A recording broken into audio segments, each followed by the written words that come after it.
Lesson 4 सूखी डाली notes part 2। 11 इतना जल्दी उसका मन कैसे लग सकता है बेटा, अभी क्या दिन हुए हैं उसे आए। फिर बेटा मन लगता नहीं लगाया जाता है। का उपर्युक्त वाक्य किसने किस संदर्भ में किससे कहा है?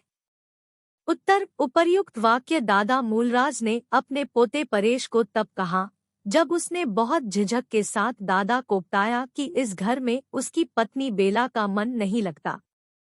ख वक्ता ने उपर्युक्त वाक्य श्रोता की कौन सी बात सुनकर कहा? उत्तर जब मूलराज के पोते परेश ने दादाजी को बताया कि इस घर में उसकी पत्नी बेला का मन नहीं लगता है। क श्रोता ने इस बात का क्या उत्तर दिया? उत्तर परेश ने अपने दादा को बताया कि वह इस घर में मन लगाती ही नहीं है। घ श्रोता की बात सुनकर वक्ता ने पुनः क्या कहा? उत्तर परेश की बात सुनकर दादा ने फिर कहा कि यदि वह अपना मन नहीं लगाती तो हमें उसका मन लगाना चाहिए। वह एक बड़े घर से आई है, कभी नाते रिश्तेदारों में नहीं रही। इस भीड़ भाड़ में वह घबराती होगी। हम सब मिलकर इस घर में उसका मन लगाएंगे। 12 और फिर मेरी आंखों के सामने इस महान वृक्ष की कलियां टूटने लगती है और वह केवल ठूंठ रह जाता है। स्वर धीमा, जैसे अपने आप से कह रहे हैं, और मैं सिहर उठता हूँ। न बेटा, मैं अपने जीते जी यह सब न होने दूंगा। तुम चिंता न करो, मैं सबको समझा दूंगा। का महान वृक्ष और उसकी कलिया से क्या तात्पर्य है? उत्तर एकांकीकार ने दादा मूलराज के एक बड़े संयुक्त परिवार को महान वृक्ष कहा है और उस परिवार के सभी सदस्यों को उसकी कलिया बताया है। ख वक्ता कौन है और वे क्या सोचकर सिहर उठते हैं तथा क्यों? उत्तर वक्ता दादा मूलराज है। वे यह सोचकर सिहर उठते हैं कि वट वृक्ष की भांति संजोकर रखे गए परिवार में से कहीं कोई एक सदस्य अलग न हो जाए। वक्ता ने अपने परिवार को एकजुट रखने में किस प्रकार सफलता प्राप्त की? उत्तर दादा मूलराज ने अपने परिवार को एक वट वृक्ष के समान माना। परिवार का हर सदस्य वट वृक्ष की डाली के समान उसका अंग है। छोटे पोते परेश की पत्नी बेला के आ जाने से परिवार में अशांति का वातावरण बन जाता है, परंतु दादाजी ने सभी को समझाया और परिवार को टूटने से बचा लिया। उन्होंने अपनी बुद्धिमानी, व्यवहार कुशलता और दूरदर्शिता से सारे परिवार को एक सूत्र में बांधे रखा। घ सूखी डाली एकांकी के शीर्षक की सार्थकता पर प्रकाश डालिए। उत्तर सूखी डाली एकांकी का शीर्षक अत्यंत सार्थक है। दादा मूलराज ने परिवार को एक वट वृक्ष के समान माना है और परिवार का हर सदस्य वट वृक्ष की डाली के समान उसका अंग है। दादाजी सब कुछ सह सकते हैं, पर परिवार से किसी का पृथक होना नहीं। वे कहते हैं कि इससे पहले कोई डाली पेड़ से टूटकर अलग हो, वह ही इस घर से अलग हो जाएंगे। एकांकी के अंत में बेला भी कहती है कि आप पेड़ से किसी डाली का टूटकर अलग होना पसंद नहीं करते, पर क्या आप चाहेंगे कि पेड़ से लगी वह डाल सूखकर मुरझा जाए? इस प्रकार घटनाओं का संबंध सूखी डाली से है। इस प्रकार एकांकी का शीर्षक सार्थक है। 13 बड़ा वास्तव में कोई उम्र से या दर्जे में नहीं होता।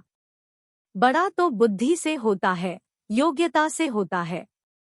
का प्रस्तुत कथन का वक्ता कौन है? यह वाक्य किसके लिए कहा गया है और क्यों? उत्तर प्रस्तुत कथन दादा मूलराज ने कहे। यह वाक्य छोटी बहू और परेश की पत्नी के लिए कहा गया है क्योंकि वह अत्यधिक पढ़ी लिखी है। वह ग्रेजुएट है तथा इस परिवार में सबसे अधिक पढ़ी लिखी है। ख वक्ता ने जिसके विषय में यह वाक्य कहा है, उसका वक्ता से क्या संबंध है? उसके चरित्र की प्रमुख विशेषताओं का उल्लेख कीजिए। उत्तर दादा मूलराज ने यह वाक्य बेला के लिए कहा है, जो उनकी छोटी पतोहू है। बेला लाहौर के प्रतिष्ठित एवं संपन्न कुल की सुशिक्षित लड़की है। उसे अपने परिवार की संपन्नता तथा तौर तरीकों पर बहुत नाज है। वह छोटी छोटी बातों पर क्रोधित हो उठती है। वह दूसरों की भावनाओं को नहीं समझती। परंतु जब वह दादाजी की परेशानी को समझती है तो उसके व्यवहार में परिवर्तन आ जाता है और वह सबका आदर पा जाती है। उपर्युक्त कथन का आशय स्पष्ट कीजिए। उत्तर, इस कथन का आशय है कि अपनी आयु अथवा पद के कारण कोई बड़ा नहीं होता। बड़ा वही कहलवाने योग्य है जो अपनी काबिलियत और बुद्धि में बड़ा हो। सूखी डाली एकांकी का संदेश स्पष्ट कीजिए। उत्तर, सूखी डाली एकांकी में एक संयुक्त परिवार की कथावस्तु का चित्रण किया गया है।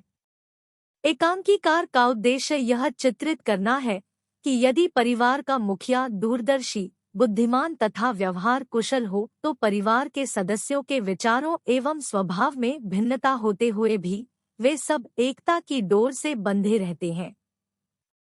14 यही मेरी आकांक्षा है कि सब डालियां साथ साथ फलें फूले, जीवन की सुखद शीतल वायु को स्पर्श से झूमे और सरसाए।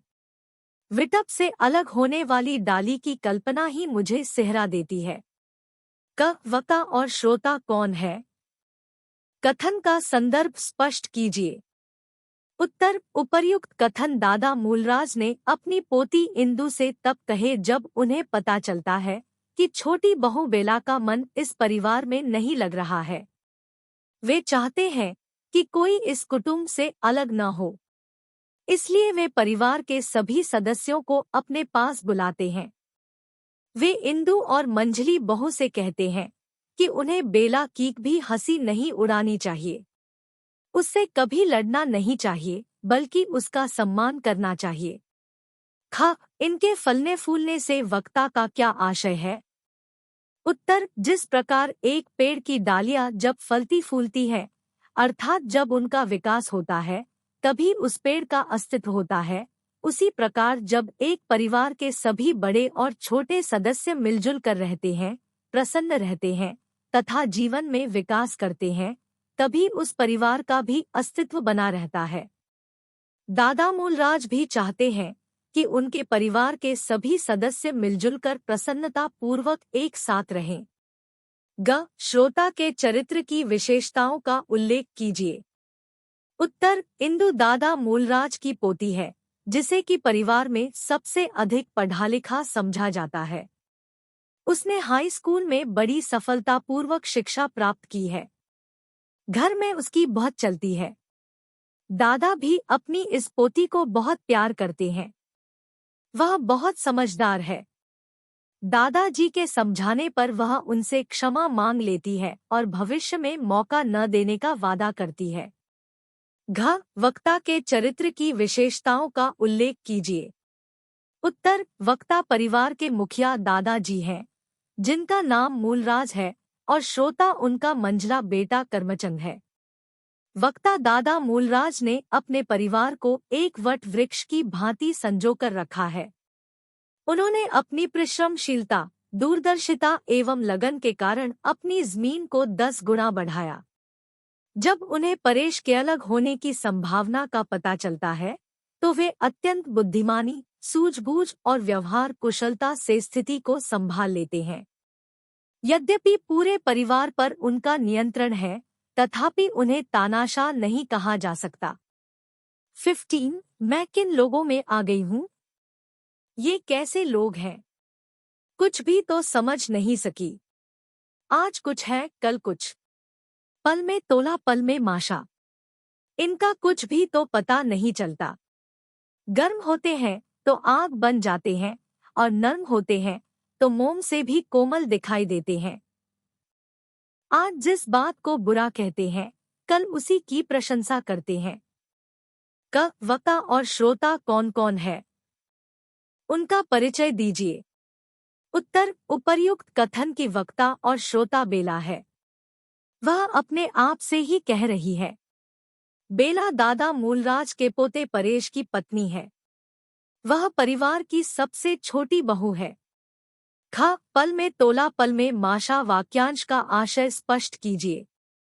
उत्तर, इस वाक्यांश का अर्थ है कि जब जल्दी जल्दी व्यक्ति अपने विचार बदलने लगता है, इस एकांकी में परेश की पत्नी बेला अपने ससुराल के परिवार के सदस्यों के बारे में कह रही है कि इन्हीं लोगों को पहले मेरी कोई बात पसंद नहीं थी और बात बात पर मुझे टोका जा रहा था, परंतु अब वही लोग मुझे इतना आदर सत्कार क्यों दे रहे हैं। वक्ता के अनुसार उसे किस प्रकार की स्थिति का सामना करना पड़ रहा है और क्यों?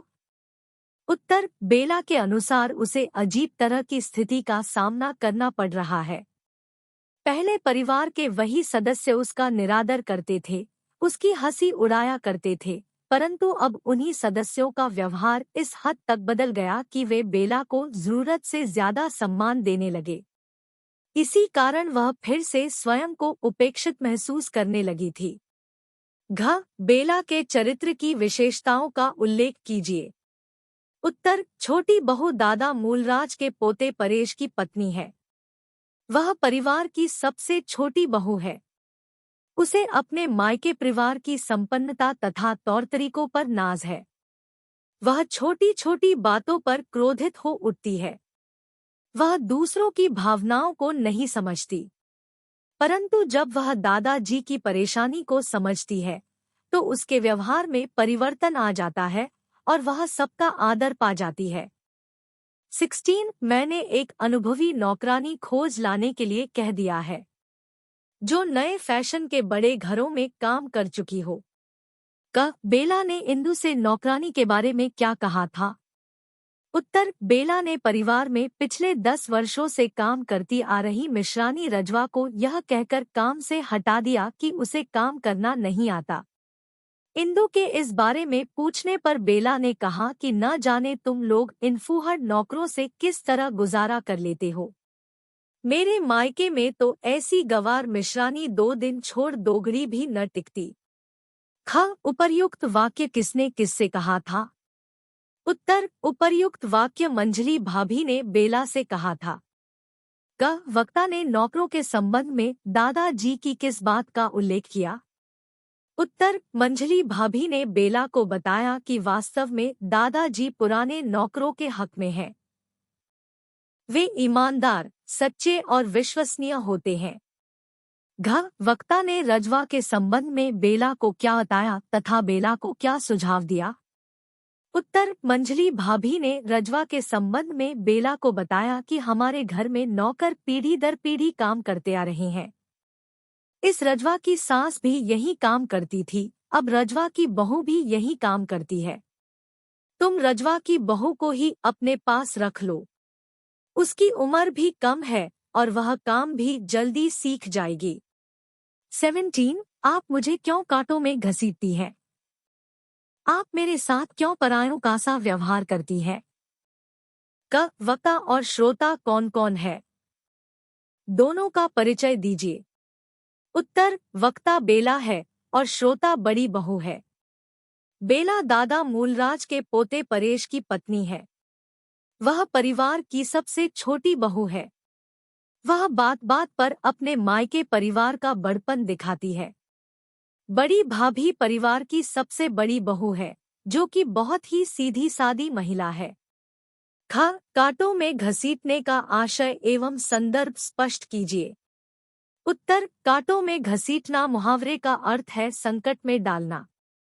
बेला जब देखती है कि परिवार के सभी सदस्य उससे बहुत आदर सत्कार से बात कर रहे हैं, उसे वर्ग और बुद्धि में अपने आप से बड़ा बता रहे हैं, तब बेला ने यह वाक्य कहा था। वक्ता ने उपर्युक्त कथन किन परिस्थितियों में कहा है और क्यों? उत्तर, बेला जब महसूस करती है कि परिवार के सभी सदस्यों का व्यवहार उसके प्रति एकदम बदल जाता है। जिस बात के लिए उसे डांटा जाता था, उसी बात का समाधान वे सब स्वयं खोज रहे हैं। उसका निरादर करने वाले लोग अब उसे जरूरत से अधिक सत्कार दे रहे हैं, तब उसे कुछ समझ में नहीं आता कि यह बदलाव क्यों और कैसे हुआ। उपर्युक्त कथन के आधार पर वक्ता की मानसिक स्थिति पर प्रकाश डालिए। उत्तर, बेला जब देखती है कि परिवार के सभी सदस्यों का व्यवहार उसके प्रति इस हद तक बदल गया कि वे बेला को जरूरत से अधिक सम्मान देने लगे, तब बेला स्वयं को उपेक्षित सी महसूस करने लगती है। उसे लगता है कि जैसे वह परायों में आ गई हो। 18 आप मुझे मेरे मायके भेज दीजिए। मुझे ऐसे लगता है जैसे मैं अपरिचितों में आ गई हूँ। का उपर्युक्त कथन किसने, किससे, किस संदर्भ में कहा है? उत्तर उपर्युक्त कथन बेला अपने पति परेश से तब कहती है जब वह परिवार के सदस्यों का अपने प्रति जरूरत से अधिक सम्मान का व्यवहार देखती है, तब उसे उनके व्यवहार में इतने बदलाव का कारण समझ में नहीं आता। खाक वक्ता को किन किन समस्याओं का सामना करना पड़ रहा था? उत्तर बेला अपने पति से कहती है कि जब वह परिवार की महिलाओं के पास जाती है तो सब उसे देखकर खड़ी हो जाती है। उसके सामने कोई हंसता नहीं, कोई अधिक समय तक उससे बात नहीं करता। सभी उससे बहुत ज्यादा डरती हैं। सभी उसके सामने चुप हो जाती है। उसे ऐसा क्यों लगने लगा कि वह अपरिचितों में आ गई है? उत्तर उसे इसलिए लगने लगा कि वह अपरिचितों में आ गई है क्योंकि उसे कोई नहीं समझता है। कोई उसे काम को हाथ नहीं लगाने देता।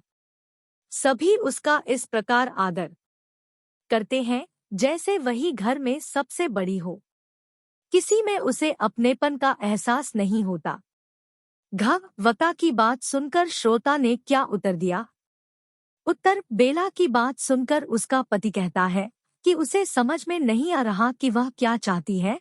पहले उसे शिकायत थी कि कोई उसका आदर नहीं करता, उसे सबसे दबना पड़ता है और वही सबका काम करती है, और अब उसे शिकायत है कि सब उसका आदर करते हैं, अब सब उससे दबते हैं और अब सब उसका काम करते हैं। वह कहता है कि न जाने वह क्या चाहती है। Please like, share and subscribe. ICSE Board 9th and 10th Hindi Second Language notes are available under Educational Playlist. Thanks. Team APG Hindi Family.